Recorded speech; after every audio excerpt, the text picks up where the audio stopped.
Hello folks, thanks for stopping by at our channel Northern Computer Institute. If you either do procedural programming or object-oriented programming, in either case you might need to write functions a lot.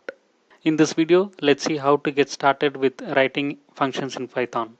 A function is just one another piece of regular Python code, except that we write it once and reuse as many times as possible by just calling the function name and not by writing the same piece of code again and again.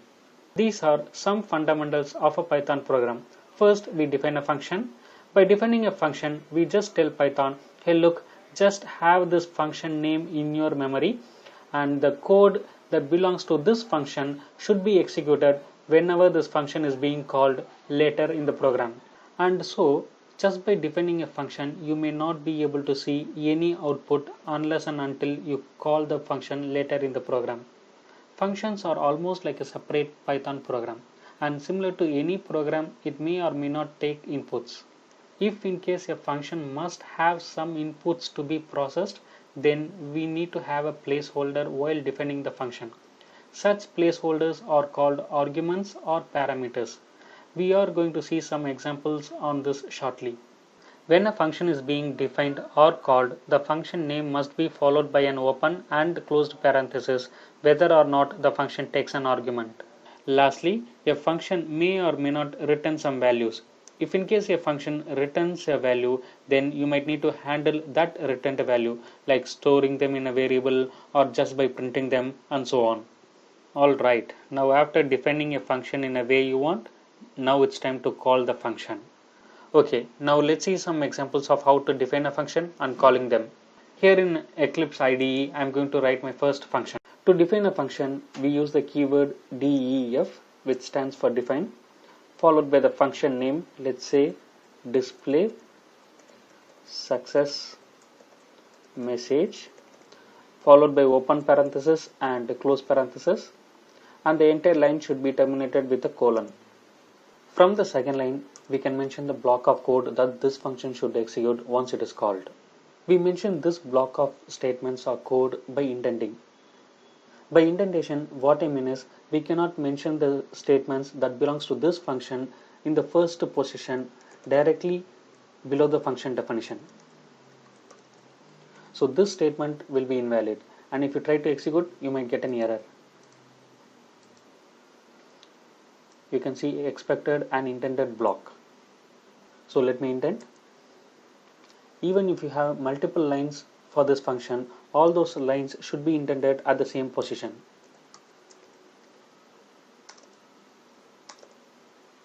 At any time you break this indentation, Python fails to recognize those statements to be part of this particular function.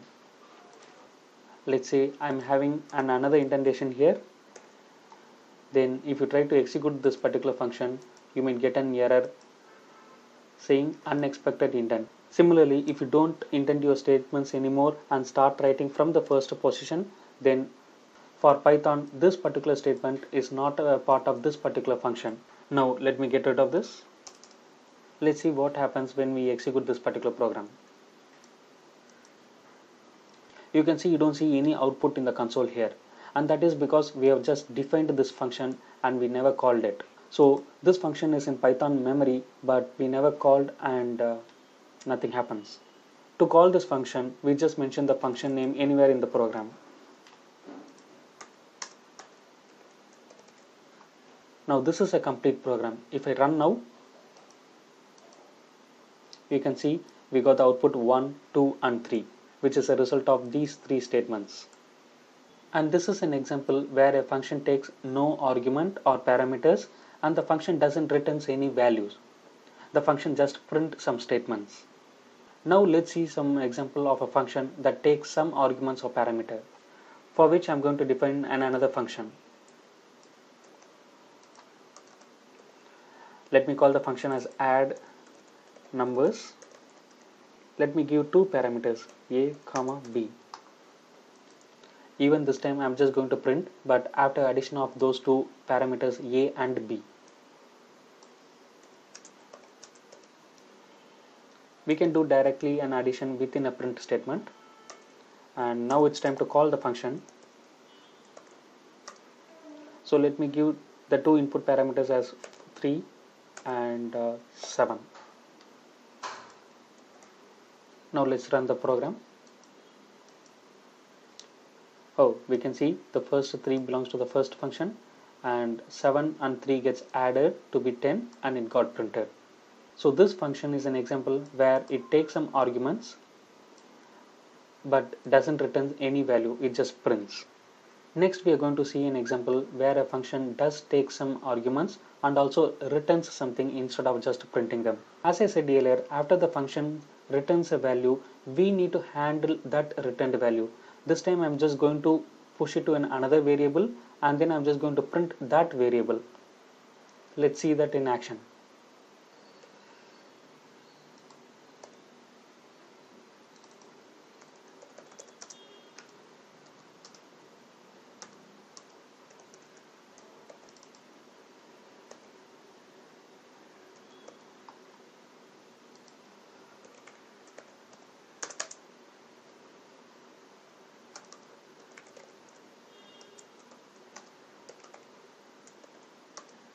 So here you can see I've defined a function. It takes two arguments a and b, and it does an addition on those two arguments and then returns. And when you call this particular function by passing some values to the argument, in this case 4 and 7, the output of this function is going to be 11, and that will be stored in the variable var underscore c, and I'm going to print that variable at the bottom. So let's see this in action.